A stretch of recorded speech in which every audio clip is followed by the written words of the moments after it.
Baik, Assalamualaikum warahmatullahi wabarakatuh. Kami dari kelompok 4 mata kuliah manajemen keuangan internasional akan membawakan materi mengenai obligasi internasional. Sebelum masuk ke materi, saya akan memperkenalkan lebih dulu anggota daripada kelompok 4. Yang pertama ada Ranisa Nur Sapitri dengan NIM akhir 139, lalu ada Elvina Nur Fahira dengan NIM akhir 140, lalu ada Liana Maharani dengan NIM akhir 149, selanjutnya ada Nazwa Salsabila dengan NIM akhir 157, lalu Mutia Ardiani dengan NIM akhir 167, dan saya dengan NIM akhir 168, lalu ada Rizal Ardiansyah dengan NIM akhir 181, dan yang terakhir ada Rizky Firdaus dengan NIM 182. Terima kasih. Baik, Assalamualaikum warahmatullahi wabarakatuh. Nama saya Lamar Saputra dengan NIM akhir 168 dari kelompok 4 yang akan menjelaskan tentang latar belakang daripada materi mengenai obligasi internasional.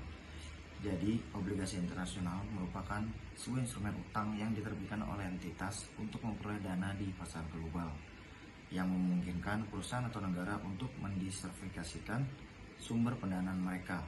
Jenis-jenis obligasi internasional mencakup obligasi berbunga tetap atau biasa kita sebut fixed rate bonds, lalu berbunga mengambang atau floating rate bonds, atau obligasi tanpa bunga atau zero coupon bonds, dan obligasi dengan kurs ganda atau dual currency bonds. Obligasi ini juga dapat dikelompokkan menjadi foreign bonds yang diterbitkan di negara tertentu dalam mata uang negara tersebut, dan euro bonds yang diterbitkan di luar pasar domestik dan seringkali dalam mata uang yang berbeda. Barusan adalah penjelasan mengenai latar belakang dari saya. Terima kasih. Izin, nama saya Ranisa Nur Sapitri dengan NIM 139. Terkait obligasi internasional adalah instrumen utang yang diterbitkan oleh perusahaan atau pemerintah untuk memperoleh dana dari pasar global, biasanya dalam bentuk mata uang asing. Menurut Hanafi 2013, obligasi ini dapat meningkatkan likuiditas dan diversifikasi portofolio bagi investor, serta memperluas basis investor bagi penerbit.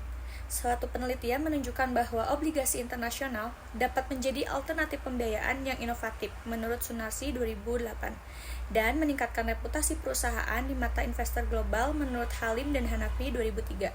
Dengan demikian, obligasi internasional tidak hanya berfungsi sebagai alat pembiayaan, tetapi juga mampu sebagai strategi manajemen keuangan yang dapat memperkuat posisi perusahaan di pasar internasional dan meningkatkan kepercayaan investor.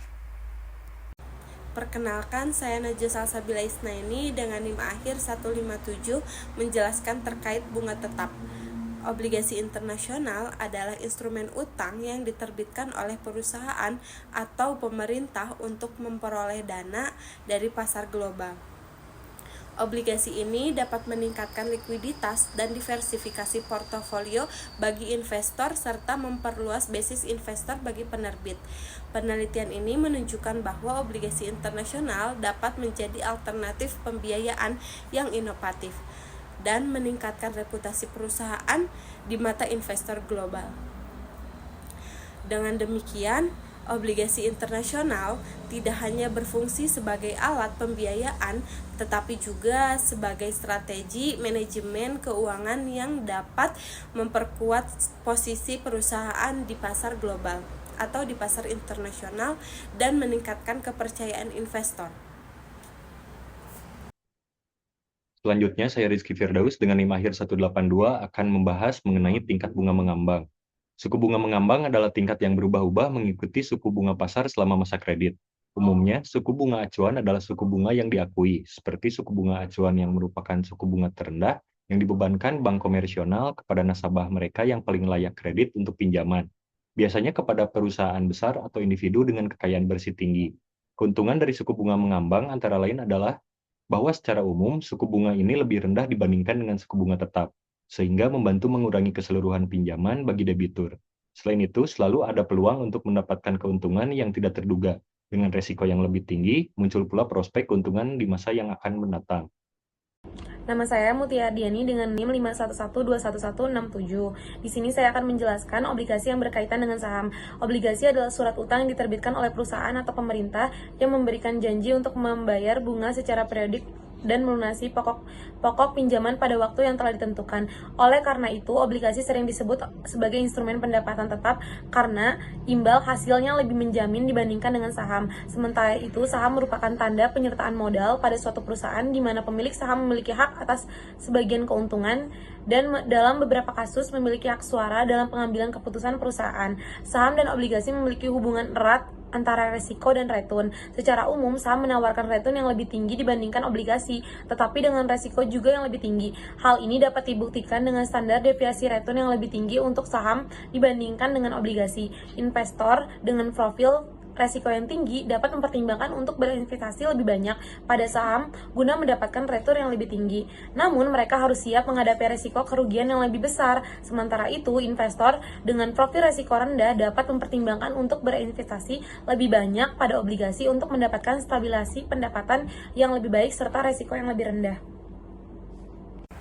Izin perkenalkan, nama saya Alvina Nur Fahira dengan NIM 140 akan menjelaskan terkait obligasi tanpa bunga.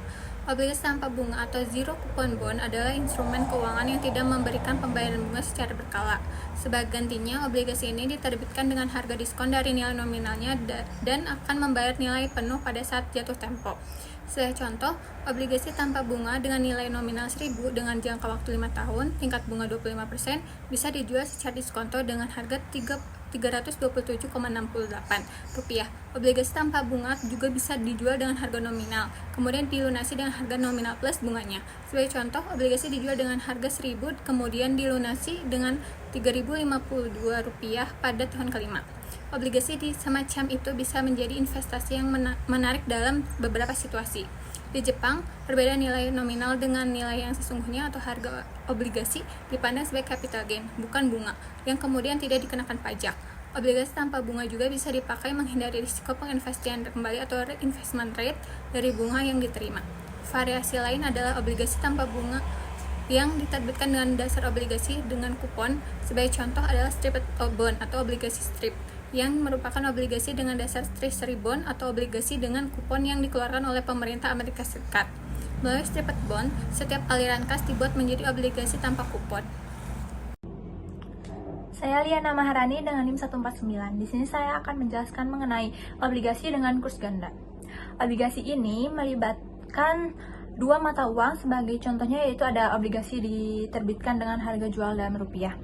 Biasanya ditetapkan pada 100% dari nominal, tetapi dapat juga ditawarkan pada harga diskon atau premium.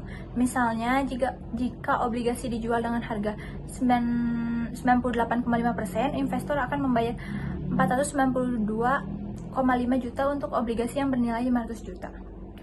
Kupon obligasi dalam rupiah seringkali lebih tinggi dibandingkan bunga deposito dengan imbalan hasil sekitar 9% per tahun. Resiko utamanya adalah fluktuasi nilai tukar. Contoh penerbitan adalah obligasi negara retail atau disingkat ORI, yang menawarkan akses investasi mulai dari 1 juta.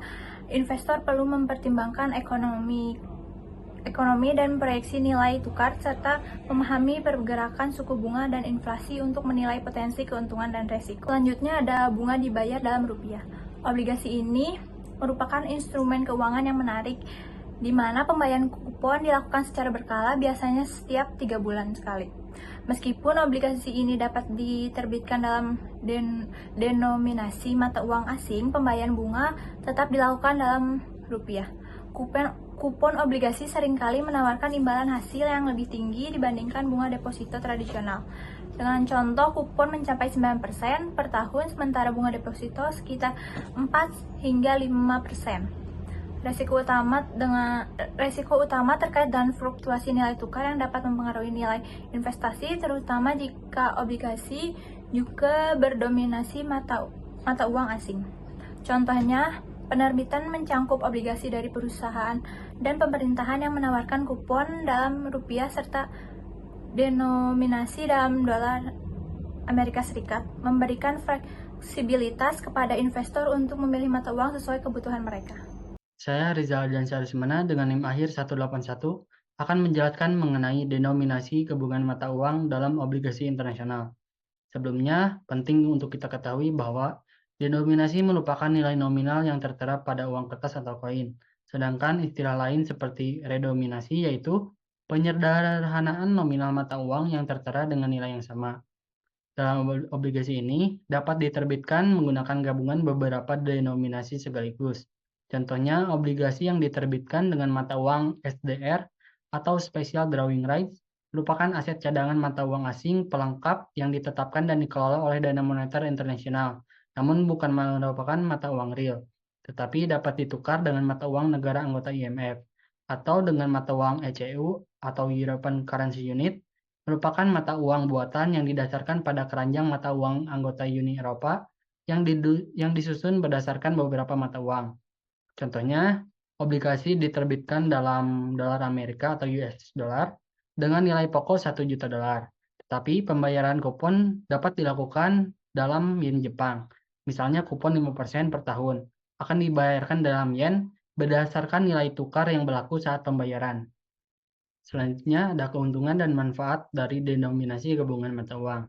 Keuntungannya untuk menurunkan risiko perubahan kurs mata uang karena pergerakan kurs gabungan mata uang akan lebih stabil dibandingkan pergerakan kurs mata uang tunggal. Contohnya, mata uang Mark Jerman mengalami apresiasi terhadap franc Prancis, maka franc Prancis mengalami depresiasi terhadap Mark Jerman.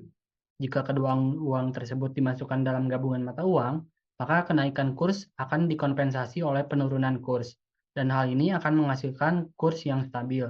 Tidak hanya itu, ada dua manfaat yang diterima dalam denominasi gabungan mata uang. Di antaranya yang pertama, dapat membuka peluang untuk memasuki pasar yang sebelumnya sulit diakses, karena ada beberapa mata uang nasional memiliki likuiditas yang rendah dan masih terikat berbagai pembatasan. Dengan memanfaatkan mata uang gabungan, perusahaan secara tidak langsung dapat mengakses mata uang yang sulit dijangkau secara individual. Lalu yang kedua, dapat berfungsi sebagai lindung nilai atau hedging terhadap dolar Amerika, khususnya pada konteks penggunaan ECU atau European Currency Unit, mengingat dolar Amerika Serikat bukan bagian dari ECU tersebut. Maka fluktuasi nilai ECU umumnya tidak terpengaruh oleh pergerakan dolar Amerika Serikat. Untuk kesimpulannya, pada materi ini membahas terkait obligasi internasional sebagai instrumen keuangan penting dalam pembiayaan global. Terdapat berbagai jenis obligasi seperti obligasi berbunga tetap, suku bunga mengambang, dan tanpa bunga, yang memungkinkan diversifikasi sumber pendanaan bagi perusahaan dan pemerintah. Namun, penerbitan obligasi internasional menghadapi tantangan seperti risiko nilai tukar dan perbedaan regulasi antar negara.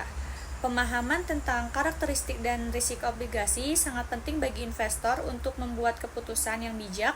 Secara keseluruhan, obligasi internasional berfungsi sebagai alat pembiayaan dan strategi manajemen keuangan yang dapat meningkatkan nilai perusahaan di pasar global.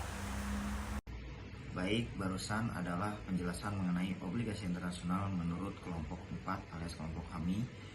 Sebelum saya tutup, saya ucapkan terima kasih dan mohon maaf jika ada kekurangan. Saya cukupkan. Wassalamualaikum warahmatullahi wabarakatuh.